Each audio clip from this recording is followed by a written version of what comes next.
So I woke up at an criminal, illegal 6 a.m. on a Sunday because the government had requested of me, or like rather demanded, that I go help at the elections today because we're voting here in Belgium. You know, they thought Anneleen is the perfect candidate. Let's just summon her on a Sunday. I got there bright and early at like 7:05 to come and help, and they told me that I could leave because there were too many people to help. Here I am, completely dolled up, makeup done, face beat, and nothing to do, so I thought I would film a book haul because I'm ready anyways.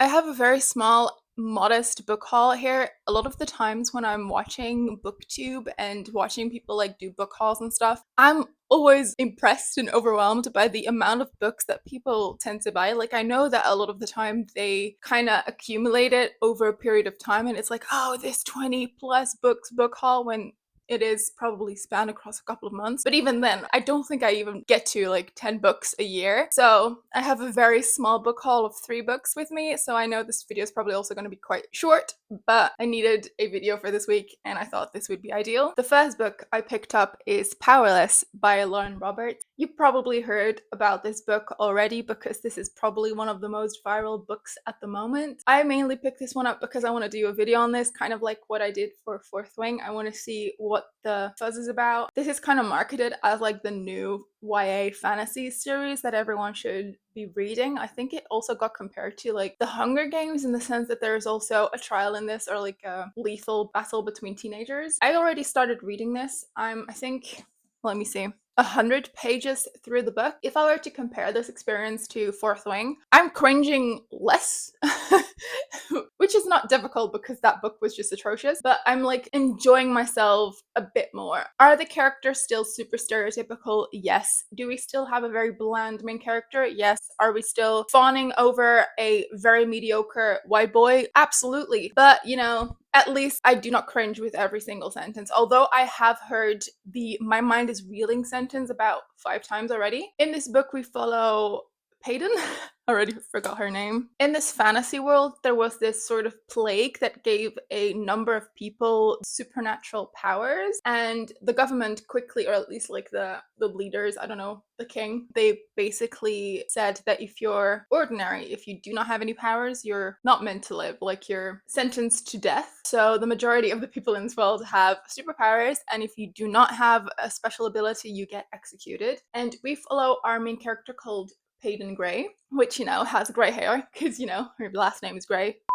Hilarious. She is actually an ordinary, but she's posing as a psychic, which is a mundane in this society. They call them mundanes because there are people who have actual like outward abilities, like that manifest themselves as something you can physically do, like telekinesis, firebending, stuff like that. But there are also people called mundanes who have more like psychic abilities, so they can read minds, they can have visions. And our main character Peyton poses as a mundane because she's actually an ordinary. She does not have any powers. At a certain point in the book, she gets summoned, like I was for the elections, to attend the trials, which is basically like the Hunger Games. So a ton of teenagers are pitted against each other to fight to the death. In this book, it is sort of considered an honor. You're kind of chosen off of the reputation that you get. Like Peyton got this reputation of a savior because she saved the prince, Kai, who is also part of the trials, during a brawl. I don't remember exactly what happened, but he was attacked on the streets and she interfered. The general public was like, oh my god, she's great, let's put her up for the trials, which in my opinion would probably be the worst punishment to give, but you know, fine. She ends up competing in this trial alongside Kai, who is, like I told you, the brooding hot prince that has, I think, the most powerful supernatural ability in this world. Like, he can wield other people's powers against them. He ends up joining Peyton in this trial, and obviously she thinks he's hot. He thinks she's hot. So, you know, besties. I'm gonna do a reading vlog on this because I love reading very popular book talk books and seeing if they are worth it. But yeah, that's Powerless by Lauren Roberts. Next up, I picked up a classic, which is The Fellowship of the Ring by J.R.R. Tolkien. I think you can call this a classic at this point. I never read any of the Lord of the Rings books as a kid. The only book that I've read, which is quite recent actually, is The Hobbit. I never had a desire to read the series, mainly because the movies never really spoke to me.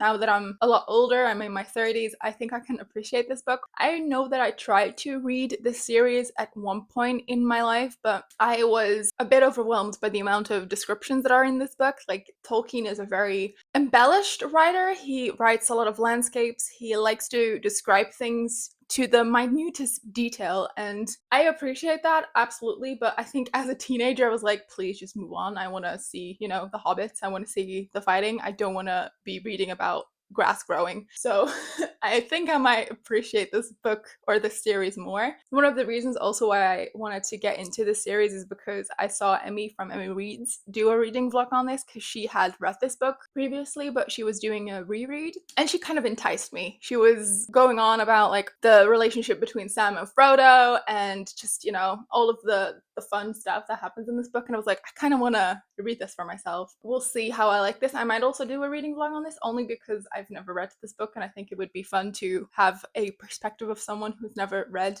or been acquainted with the Lord of the Rings series. I've watched the movies a long time ago, but even then I don't really remember much of it. I just know that there's a golem, and I know that there's a quest to put the ring in the volcano, but that is about everything I know. I'm quite excited about this. It is a very tiny print, I just realized. So we'll see how long this one is going to take me. It's like 500-ish pages. I also really love how understated the cover design of this one is. Like, I don't know if the camera is going to pick this up, but it has the yellow ring, and along the sides there's lettering in black foiling. So the cover is matte, but the other design elements are foiled, so it kind of shines. I really like that. That is the Fellowship of the Ring. And lastly, I picked up another book talk sensation. This is Bride by Ali Hazelwood. I've never read any of Hazelwood's books. I never really cared about her romances because I heard that they're all Kylo Ren fanfics, and I don't really care about Star Wars. But I picked this one up because I saw the Book Leo do, I think she did a reading vlog on this, and she was quite surprised. She thought this was going to be trash, and it was quite entertaining. The way that she described this book really got me excited to read it, because this is a very stereotypical wolf vampire romance. And if you grew up around the time that Twilight was very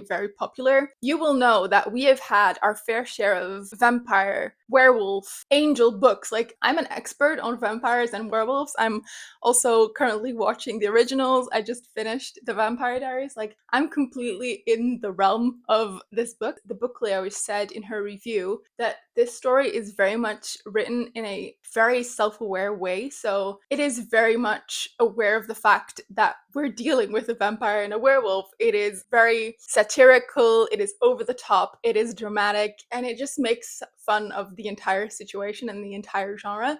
And I'm up for that. I love it when a book is self-aware. I love that it kind of makes fun of the entire trope. I'm also quite curious because this is borrowing some elements of the Omegaverse. If you do not know what that is, just look it up. There's stuff like nodding in there, and it's very AO3 coded. I'm quite curious how Ali is gonna handle this in this book. I think I might really enjoy this, especially because I am in my Vampire Diaries era. Klaus, you're my man. Elijah, whew. And also, just I thought the cover was very pretty. So we'll see if Ali Hazelwood is able to convince me with her fantasy novel. That was it. I know this was a very short video. I just don't really want to be overspending on books just to have a book haul with tons and tons of books. Like, this is genuinely what I bought last week. I hope that's okay. My next video is probably going to be the Powerless book review / reading vlog. So stay tuned for that. And until next time, thanks for watching.